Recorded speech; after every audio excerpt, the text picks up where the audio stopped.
आदरणीय साथियों, मानवाधिकार के प्रहरी साथियों, डॉक्टर दुआ का हार्दिक अभिनंदन, नमस्कार। आज एक प्रश्न लेकर के आया हूँ, कुदरत के फैसले से कब तक बचोगे?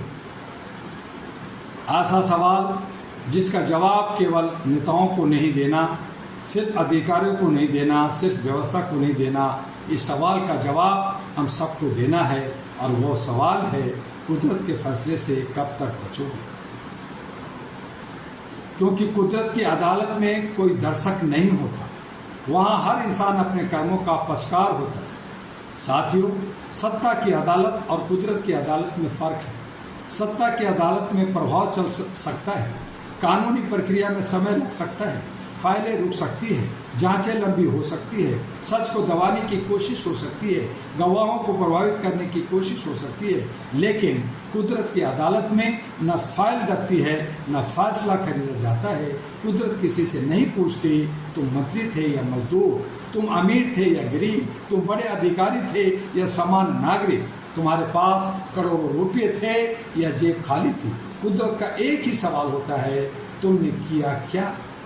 तुमने इंसान के साथ कैसा व्यवहार किया? तुमने कमज़ोर के साथ क्या किया? तुमने अपनी शक्ति का इस्तेमाल किसके लिए किया? तुमने समाज को क्या दिया? और सबसे महत्वपूर्ण सवाल बनता है, जब तुम्हारे पास अन्याय रोकने की ताकत थी, तब तुम चुप क्यों थे? आज सबसे बड़ा संकट केवल भ्रष्टाचार नहीं, अंतरात्मा की चुप्पी।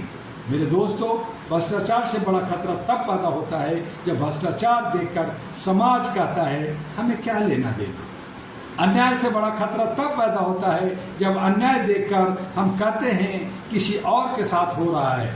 अधिकारों के उल्लंघन से बड़ा खतरा तब पैदा होता है जब हम कहते हैं हमारे साथ तो नहीं हुआ। याद रखिए, आज किसी और का अधिकार छीना जा रहा है, कल वही अधिकार आपके दरवाजे पर भी खड़ा हो सकता है। आज किसी गरीब की आवाज़ दबाई जा रही है, कल आपकी आवाज़ भी दबाई जा सकती है। इसलिए मानवाधिकार किसी एक व्यक्ति की लड़ाई नहीं है, मानवाधिकार हर इंसान की सुरक्षा की दीवार है। सत्ता वालों से मेरा सीधा सवाल है, आपके पास सत्ता है, बहुत अच्छी बात है, लेकिन सत्ता आपकी निजी संपत्ति नहीं है। कुर्सी जनता की अमानत है, पद जनता की सेवा का अवसर है, सरकार व्यवस्था जनता के टैक्स और विश्वास से चलती है। फिर सवाल पूछना अपराध क्यों माना जाए? जनता सवाल करे तो उसे विरोधी कहा जाता है, क्यों? क्या युवा रोजगार पूछे तो उसे परेशान क्यों समझा जाए? क्या छात्र की गुणवत्ता पूछे तो उसे चुप क्यों कराया जाए? नागरिक अपने अधिकार मांगे तो उसे असुविधाजनक क्यों माना जाए? लोकतंत्र का अर्थ केवल चुनाव नहीं है, लोकतंत्र का अर्थ है सवाल, जवाब और जवाबदेही। कुर्सी किसी की अस्थायी नहीं।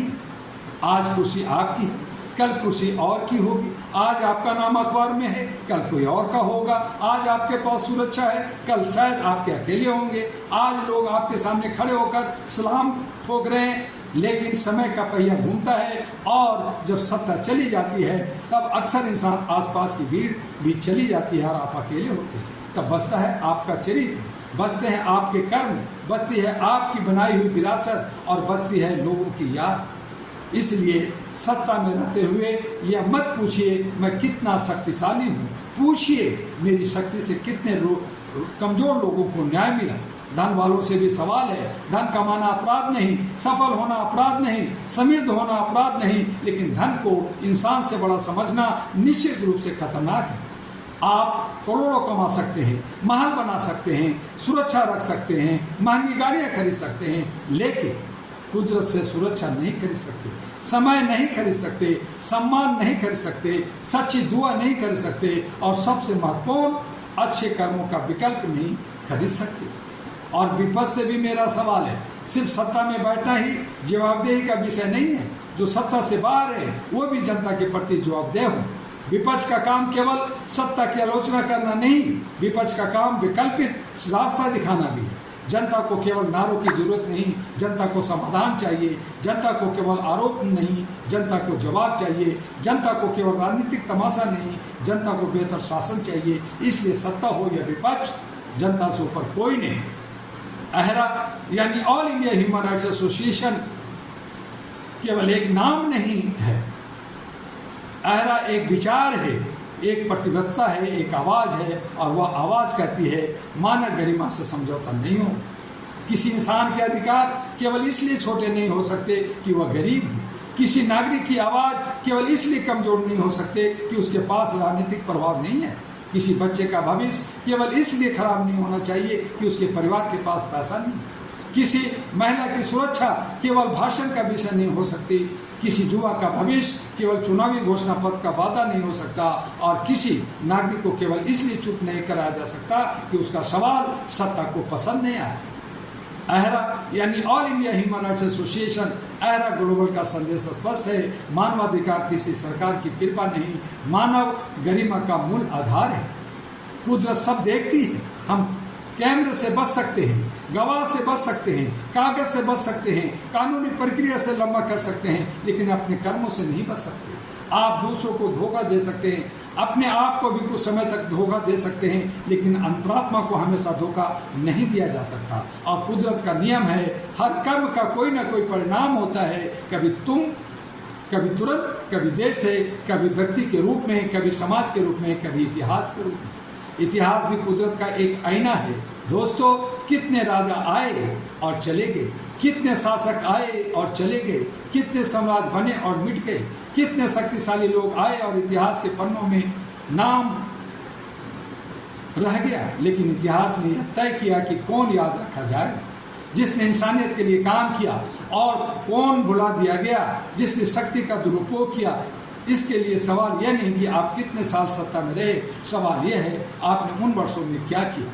युवाओं से भी मेरा विशेष आह्वान है। मेरे युवा साथियों, आप केवल भविष्य नहीं हैं, आप वर्तमान की शक्ति हैं। लेकिन मैं आपसे कहता हूं, अपनी ऊर्जा को नफरत में मत बदलो, अपने आक्रोश को हिंसा में मत दो, अपने सवाल को ज्ञान में बदलो, अपने विरोध को संवैधानिक और लोकतांत्रिक आवाज में बदलो, अपने संघर्ष को समाज सुधार की ताकत बनाओ, क्योंकि इस बदलाव केवल गुस्से से नहीं आता, बदलाव विचार, अनुशासन, साहस और निरंतर संघर्ष से आता है। आपका सवाल व्यवस्था को डराने के लिए नहीं होना चाहिए, आपका सवाल व्यवस्था को जवाबदेह बनाने के लिए होना चाहिए। समाज से एक और सवाल हमारा है, हम कब जागेंगे? हम भ्रष्टाचार पर बात करते हैं, लेकिन क्या हम रिश्वत देना बंद करेंगे?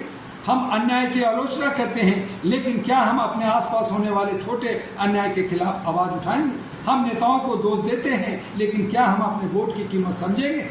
हम व्यवस्था को दोष देते हैं, लेकिन क्या हम अपने नागरिक कर्तव्यों को निभाएंगे? लोकतंत्र केवल सरकार की जिम्मेदारी नहीं है, लोकतंत्र नागरिक की भी जिम्मेदारी है। आज फैसला हमें करना होगा, कुदरत का फैसला आने का इंतजार क्यों ना हम आज ही अपना फैसला कर लें। हम अन्याय के साथ नहीं खड़े होंगे, हम भ्रष्टाचार को समान नहीं मानेंगे, हम मानवाधिकारों के उल्लंघन पर चुप नहीं रहेंगे, हम सत्ता से सवाल करेंगे, हम विपक्ष से भी सवाल करेंगे, हम अपने प्रतिनिधियों से जवाब मांगेंगे, और सबसे पहले हम स्वयं से सवाल करेंगे, क्योंकि असली क्रांति बाहर नहीं भीतर शुरू होती है। अगर नेता बदल जाए लेकिन सोच न बदले तो क्या बदलेगा? अगर सरकार बदल जाए लेकिन व्यवस्था की संस्कृति न बदले तो क्या बदलेगा? अगर चेहरे बदल जाए लेकिन चरित्र न बदले तो क्या बदलेगा? हमें केवल सत्ता परिवर्तन नहीं, हमें व्यवस्था में नैतिक परिवर्तन चाहिए। हमें चाहिए जवाबदेही, हमें चाहिए पारदर्शिता, हमें चाहिए मानव गरिमा, हमें चाहिए न्याय, और सबसे ऊपर मानवता। और अंतिम चेतावनी आज मैं सत्ता में बैठे लोगों से कहता हूँ, अहंकार छोड़िए, जनता को कमजोर मत समझिए, जनता की चुप्पी को आपकी स्वीकृति मत समझिए, और जनता के धैर्य को उसकी कमजोरी मत समझिए। मैं विपक्ष से कहता हूँ, सिर्फ आरोप मत लगाइए, विकल्प दीजिए। मैं अधिकारियों से कहता हूँ, किसी कुर्सी को अधिकार नहीं जिम्मेदारी समझिए। मैं समाज से कहता हूँ, अन्याय देकर चुप मत रहिए। मैं युवाओं से कहता हूँ, सवाल पूछिए, लेकिन लोकतांत्रिक तरीके से। और मैं मानवाधिकार कार्यकर्ताओं से भी कहना चाहता हूं, आवाज़ कमजोर की हो या मजबूत की, सिद्धांत एक होना चाहिए। और अंत में मेरा है कि कितना धन चाहिए, कितनी सत्ता चाहिए, कितना प्रभाव चाहिए, कितना प्रचार चाहिए, कितनी सुरक्षा चाहिए, कितनी कुर्सियां चाहिए, कितने लोग आपके सामने झुकें, तभी आपको लगेगा कि आप शक्तिशाली हैं। एक दिन कुर्सी नहीं होगी, पद नहीं होगा, सुरक्षा नहीं होगी, भीड़ नहीं होगी, मंच नहीं होगा, माइक नहीं होगा, तब आपके साथ केवल आपका जीवन होगा और आपके कर्म होंगे। इसलिए आज ही अपने भीतर पूछिए, मैंने क्या किया, किसका भला किया, किसका अधिकार बचाया, किसकी आवाज़ सुनी, किसके आंसू पोंछे, और जब मेरे सामने अन्याय हुआ क्या मैं चुप रहा? साथियों, कुदरत को चुनौती मत दीजिए, समय को हल्के में मत लीजिए, जनता को कमजोर मत समझिए, मानवाधिकार को कागज का विषय मत मानिए, सत्ता को सेवा बनाइए, राजनीति को जिम्मेदार बनाइए, पद को जनसेवा बनाइए, धन को साधन बनाइए और जीवन को मानवता के नाम कर दीजिए, क्योंकि अंततः कुदरत के फैसले से कोई नहीं बच सकता। और इसीलिए आज का सवाल केवल मेरा नहीं है, यह all India human rights association era global का सवाल है, यह मानवाधिकारों का सवाल है, ये जनता का सवाल है, यह आने वाली पीढ़ियों का सवाल है, और यह उस व्यक्ति का सवाल है जिसके हाथ में आज शक्ति है। कुदरत के फैसले से कब तक बचोगे?